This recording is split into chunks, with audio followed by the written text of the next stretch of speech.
दरअसल ये chit fund company जो है ये अरबों रुपया देश के और उत्तर प्रदेश सहित तमाम प्रदेशों के अरबों रुपया जो है घोटाला की हुई, जिसकी भारतीय अपना समाज पार्टी लगातार सहारा की लड़ाई वर्षों से लड़ रही थी, आपने देखा होगा। लेकिन ये विश्वामित्र का भी पैसा उसी तरह से घोटाला हुआ है, जिसकी निरंतर प्रमुखता से लड़ाई आदरणीय संदीप तिवारी जी लड़ रहे हैं। भारतीय अपना समाज पार्टी इसके लिए भी वचनबद्ध है और सौगंध लेकर के लड़ाई लड़ रही है कि उत्तर प्रदेश की सरकार और केंद्र की सरकार जब तक सहारा और विश्वामित्र के निवेशकों का पैसा भुगतान नहीं कर देती है, यह आंदोलन रोज बढ़ता रहेगा और इस स्तर तक जाएगा कि प्रदेश की सरकार और केंद्र की सरकार की जड़ें हिला करके हम लोग रख देंगे। क्योंकि गरीबों का पैसा एक एक रुपया बड़ी मुश्किल से लोगों ने पैसा कमा करके कंपनियों में जमा किया है। किसी ने इस सपने के साथ जमा किया था कि पैसा मिलेगा तो मैं अपनी बेटी की शादी करूंगा, किसी ने इस सपने के साथ पैसा जमा किया था कि पैसा मिलेगा तो मैं अपने बच्चे को उच्च शिक्षा दिलाऊंगा, किसी ने इस सपने के साथ पैसा जमा किया था कि बुढ़ापे की लाठी बनेगा। लेकिन इन दलालों ने, इन चोरों ने, देश के बेईमानों ने ये पैसा हड़प लिया है और कहीं ना कहीं से प्रदेश की सरकार और केंद्र की सरकार भी जिम्मेदार है। जब सहकारिता मंत्रालय उनको लाइसेंस देता है तो इसकी जिम्मेदारी कौन लेगा? सहकारिता मंत्रालय लेगा, केंद्र सरकार लेगा और प्रदेश सरकार लेगा। ये सुन लें, 2024 का चुनाव ये मामला प्रभावित करेगा।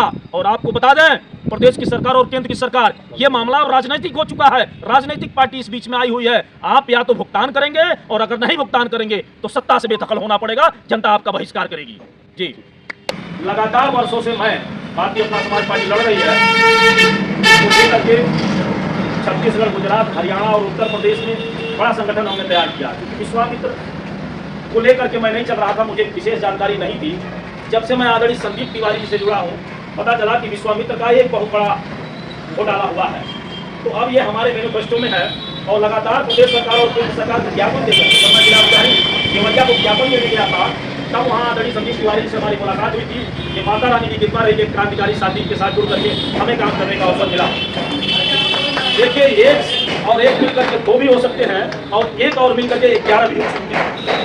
भीड़ का हिस्सा लाखों की हो, एक पटाखा छूटने के बाद भीड़ हट जाती है, लेकिन अकेला नेतृत्व करता, हजारों को भारी पड़ता, वो भागता नहीं है, मरता है, मारता है, लड़ता है, कटता है और वही एक दिशा देता है समाज को। जिस तरह से देश की आज़ादी की लड़ाई देश के उन महापुरुषों ने अपनी बलिदान देकर के लड़ा और देश को आजाद कराया। देश आपका गुलाम था मुगलों के हाथों में, देश आपका गुलाम था अंग्रेजों के हाथों में। वे लोग जो शहीद के दीवाने आज बलिदान हो गए, फांसी पर लटक गए, उनको इस देश में संवैधानिक शहीद का दर्जा नहीं दिया गया है, उनको अटेम्प्ट एक्सीडेंट संविधान में लिखा जाता है। इस देश का इतना बड़ा दुर्भाग्य है और ये दुर्भाग्य सदैव बना रहेगा, क्योंकि यहाँ की जनता भेड़ की तरह, भेड़ की हालत में है। उन्हें उनका पैसा डूबा हुआ है। राजन सिंह नेता बन जाएंगे, संदीप तिवारी जी नेता बन जाएंगे, इसलिए लोग घरों से आते नहीं हैं। सोचते हैं ये तो आंदोलन कर ही रहे हैं, जब सत्ता मिलेगा तो मेरा भी मिल जाएगा। ये बड़ा दुर्भाग्य है। सबसे बड़े अपराधी तो कौन है? जो आपका पैसा घोटाला किया है वो सेकेंडरी है। सबसे बड़ा तो आपके अपराधी वो है जो आपके बलबूते पर अपना पेमेंट पाना चाहते हैं। उनके खिलाफ भी लड़ाई लड़नी है, क्योंकि ऐसे लोग आपके मनोबलों को तोड़ते हैं। जब 4 लोग नहीं आते हैं आपके बगल की, तो 4 बार आने के बाद आपका मनोबल टूट जाता है कि मैं भी नहीं चाहता और आंदोलन करता, ऐसे आंदोलन करता और ऐसे आंदोलन करता, सुई की नोक पर अपनी जिंदगी को लेकर चलते हैं। जो पैसा घोटाला किए छोटे लोग नहीं है। ऐसे नेतृत्वकर्ता तो कभी भी कहीं जब रुपए पर देश बिकता है, अधिकारी बिकते हैं, पुलिस कर्मचारी से लेकर समस्त विभाग रिश्वतखोरी में डूबा हुआ है, कब किसके साथ क्या हो जाएगा पता नहीं। तो जो नेतृत्वकर्ता आपके लिए लड़ता है, सौगंध के साथ जाइएगा कि मैं आपके साथ जीने और मरते दम तक लड़ाई को अंतिम छोड़ कर ले जाऊंगा, और नहीं तो यही कहिएगा कि मैं आंदोलन में नहीं रहूंगा। क्यों? क्योंकि सुविधा में दोनों गए माया मिली न राम। आप लोगों ने सुना होगा, आज सुविधा में दोनों गए माया मिली न राम। तो संकल्प लेकर चलना चाहिए। बातें कौन कहता है कि गर्मी में मई और जून में होता है? कौन कहता है कि गर्मी मई और जून में होता है? गर्मी जुनून में होता है साहब, गर्मी जुनून में होता है। ठंडी में भी पसीना आ जाता है, जुनून पार कर चलिए। इसी गोरखपुर शहर में 20 किलोमीटर दूर है, 40 पुलिस वाले रात को 12 बजे मुझे गिरफ्तार किए थे इसी आंदोलन के। मतलब मैं सहारा के रूप में आंदोलन की लड़ाई लड़ रहा था। तब विश्वामित्र मैनिफेस्टो में नहीं था। 200 पुलिस वाले यही गोरखपुर का सहारा का जो जोन कार्यालय 200 पुलिस वाले लगे थे। कहीं दूर की घटना नहीं है। वहाँ दमकल जिले के लिए अग्निशमन गाड़ियाँ लगाई गई थी, वो मेरी गर्माहट है। मैं वो क्रांतिकारी आदमी हूँ, जब आंदोलन की आगे निकल पड़ता हूँ तो पीछे होना मेरे चरित्र में नहीं है। कहते हैं दुविधा में दोनों गए माया मिली न राम। दुविधा में रहने वाला व्यक्ति कुछ पाता नहीं है। इसलिए आप जैसे नेतृत्वकर्ता को आप लोग पाए हैं तो गर्व से इनका साथ दीजिए, और मैं तो इनको पा करके मुझे ये नहीं पाया है, मैं इनको पाया हूँ। ये जब आप ये कहेंगे कि आपका मैं सहयोग कर रहा हूँ तो गलत हो जाएगा। आप मेरा सहयोग कर रहे हैं, बात मैं आपके साथ काम नहीं करता। सम्मान देने से ही सम्मान मिलता है, प्यार देने से ही कारवा बनता है। गाली साहब ने ठीक कहा है कि हम चले जाते मन मिलेगा नहीं, लोग मिलते गए और कारवा बनता गया। गोरिया चले गोरखपुर से हम लोग मिल गए, कारवा बन गया। बहुत सारे लोग यही बगल में आकर के चले गए। देवरिया और यहाँ आने की दूरी इनकी देख लीजिए। मैं भी गोरखपुर से 25 किलोमीटर बाहर से आया हूँ गोरखपुर, फिर यहाँ अब यह लड़ाई आपके सम्मान और स्वाभिमान की है। आप रामायण में देखे होंगे, लिखा हुआ है कि जुर्म करने वाले से ज्यादा अपराधी वो होता है जो जुर्म को सहन करता है। तो आप जुर्म को अगर सहन करते हैं तो उससे बड़े गुनाहगार हैं। और एक दूसरा अपराधी आप जन्म देंगे, जब इस तरह से चुपचाप बैठ जाएंगे तो दूसरा इस तरह का साथी नटवाला दिमाग रखने वाला व्यक्ति दूसरी कोई कंपनी खोलेगा और आपका ही बच्चा, जब आप इस दुनिया में नहीं रहेंगे बताने वाले इस तरह की चोरबाजी और घपलेबाजी होती है, तो आपका लड़का उस कंपनी में पैसा, अपनी गाड़ी कमाई इन्वेस्ट करेगा और फिर उस जमाने में आपके बेटे का पैसा डूब जाएगा। ये परंपरा चलती रहेगी, ये परंपरा चलती रही और चलती रहेगी। इसलिए इस लड़ाई को लड़ना होगा, ये सिद्ध करना होगा कि हम देश में इस तरह की लड़ाई और घोटालेबाजी नहीं चलने देंगे। देश को आर्थिक आजाद कराएंगे हम। इसलिए इस लड़ाई में आप लोग सहभागी बने, साथ में और संकल्प के साथ।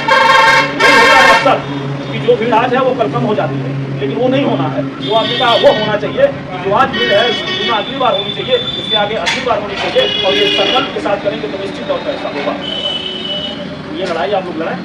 मैंने अपना परिचय के रूप में बता दिया कि सहारा की लड़ाई हमने बरसों से लड़ा, हमारी गिरफ्तारी हुई, हम जेल गए, जमानत पर हमने छूटा, लगातार हमने लड़ाई लड़ी है, लगातार आप लड़ाई लड़ रहे हैं। जब अकेले लड़ाई लड़ रहे थे तब उतनी मजबूती से लड़े, हम जब अकेले लड़ाई लड़ रहे थे तब हम उतनी मजबूती से लड़े। और जब दो नेता और दो क्रांतिकारी एक साथ हो गए हैं तो कल्पना करिए कितनी तेज लड़ाई, और आप सब लोग मिल गए हैं तो कल्पना करिए कितनी तेज लड़ाई।